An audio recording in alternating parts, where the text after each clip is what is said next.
क्योंकि करने में और कहने में जिसके अंदर होता है, गांव में उस व्यक्ति को क्या कहते हैं आप भलीभांति से जानते हैं। मैं आपसे यही कहना चाहता हूं, जैसे ही चुनाव आता है ये कांग्रेस के लोग झूठ और लूट की बात करके जाते हैं, ये एक अफवाह फैला करके काम करते हैं, ये जनता को सपने दिखाने का काम करते हैं।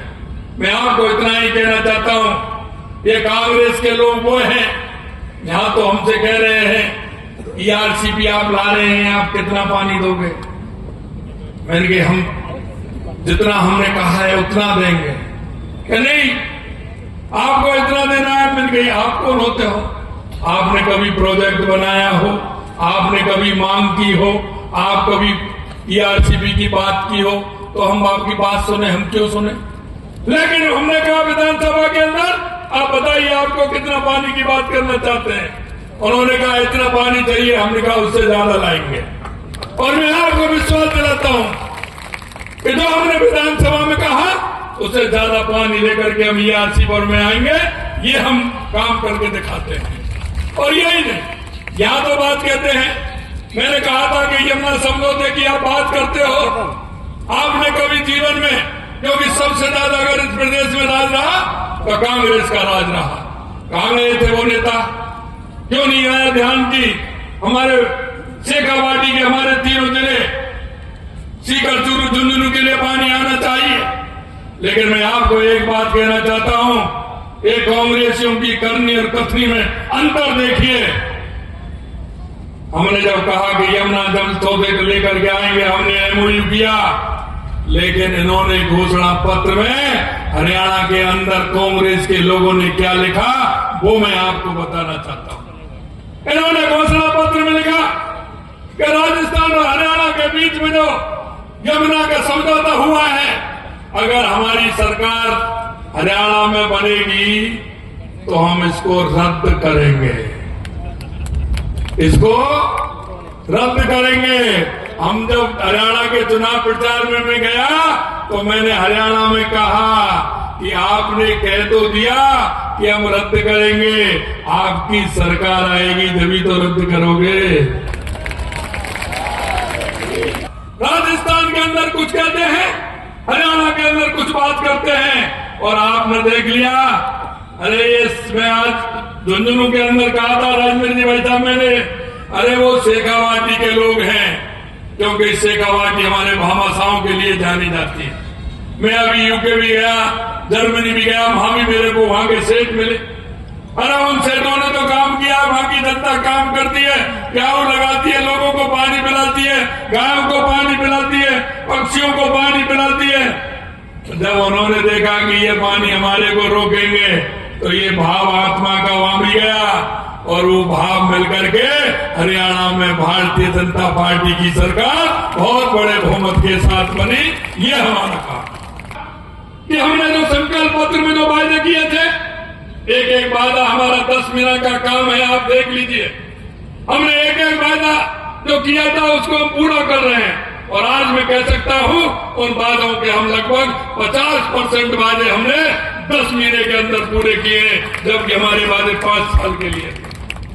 मैं आपसे कहना चाहता हूं, क्या जिस तरह से माननीय भूपेंद्र जी कह रहे थे ये काम को इसलिए छोड़ दिया कि कांग्रेस के लोगों को वोट नहीं मिलता है। अरे मैं कहना चाहता हूं आपसे, हमने राजस्थान के अंदर 200 विधानसभा है, हमने विधानसभा के अंदर कहा था कि जो हमारे कार्यकर्ताओं ने जो संकल्प पत्र में जो बात कही है उनको पूरा करेंगे।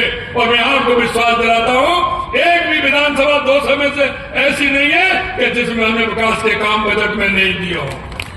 क्योंकि हम कहते हैं, देश के यशस्वी प्रधानमंत्री नरेंद्र मोदी जी कहते हैं मैं देश के 140 करोड़ लोगों के लिए काम करता हूं, और हमारी सरकार कहती है कि राजस्थान की 8 करोड़ जनता के लिए हम काम करते हैं। और इसलिए हमने किसी तरह का भेदभाव नहीं किया। 200 विधानसभाओं में बजट देने का काम किया, और बजट देने का काम ही नहीं किया।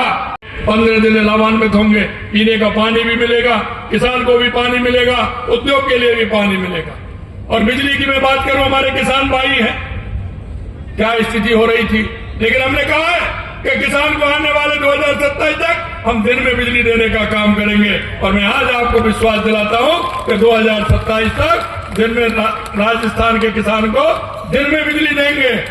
और एक और मैं बात कहता हूं, मैं विश्वास दिलाना चाहता हूं कि किसान को दिन में बिजली भी देंगे और रात को किसान आराम से जाएगा, दिन से छुपने से पहले ही घर पहुंचेगा, बच्चों के साथ खाना खाएगा, टीवी देखेगा, समाचार सुनेगा।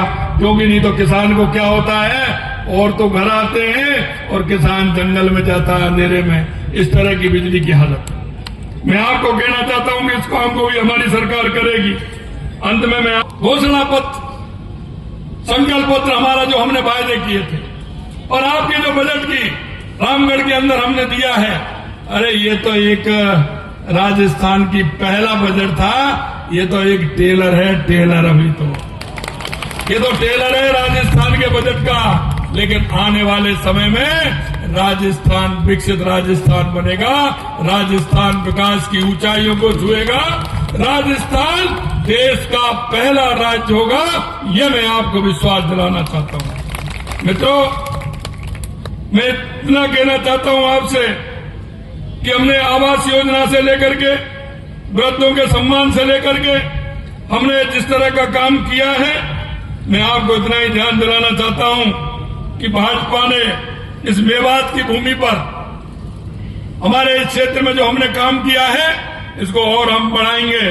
10 माह के अंदर हमारे 10 वर्षों में केंद्र में और पिछले 10 माह में राजस्थान में भाजपा सरकार ने जो विकास के काम पर मोहर लगाई है, उसको और मजबूत करने का हम काम करेंगे। मैं अंत में इतना कहना चाहता हूं, आपका है, अपना है। एक ऐसा व्यक्ति है जो एक जमीन से जुड़ा हुआ है, और मैं हमेशा कहता हूं कि जो जमीन से जुड़ा व्यक्ति होगा वो ही आप लोगों की पीड़ा को जान सकता है। कहते हैं ना, जिसके नहीं फटी विवाही वो क्या जाने पीर पराई। कहते हैं कि नहीं कहते हैं? अब ये तो आप में से ही है, दसमन तो हम और दसमन तो एक से ही मानो हमको। हम और दसमन जी को तो जान देना हम तो कि गांव में क्या समस्या होती है, पानी नहीं होता तो क्या होती है, किस तरह की समस्या आती है, और किसान को किस तरह की समस्या आती है, गरीब को किस तरह से समस्या आती है। तो एक ऐसा व्यक्ति जो आपको पूरी तरह से जानता है, सुखवंत, ये पूरी तरह से आपको जानता है। इसलिए मैं आपसे आग्रह करता हूं कि हमारे सुखवंत भाई को ज्यादा से ज्यादा वोटों से जिता करके आप विधानसभा में भेजेंगे, ये मैं आपसे कहना चाहता हूं। तो आप कहें तो मैं माला पहना दूं? ऐसे थोड़ी।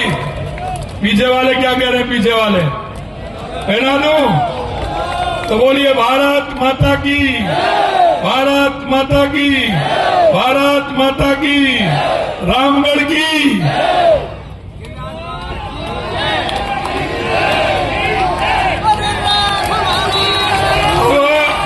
अब आप सभी को, सुखवंत जी को ज्यादा से ज्यादा वोटों से जिता करके आपको लाना है। तो ये बहुत बहुत धन्यवाद, बहुत बहुत धन्यवाद।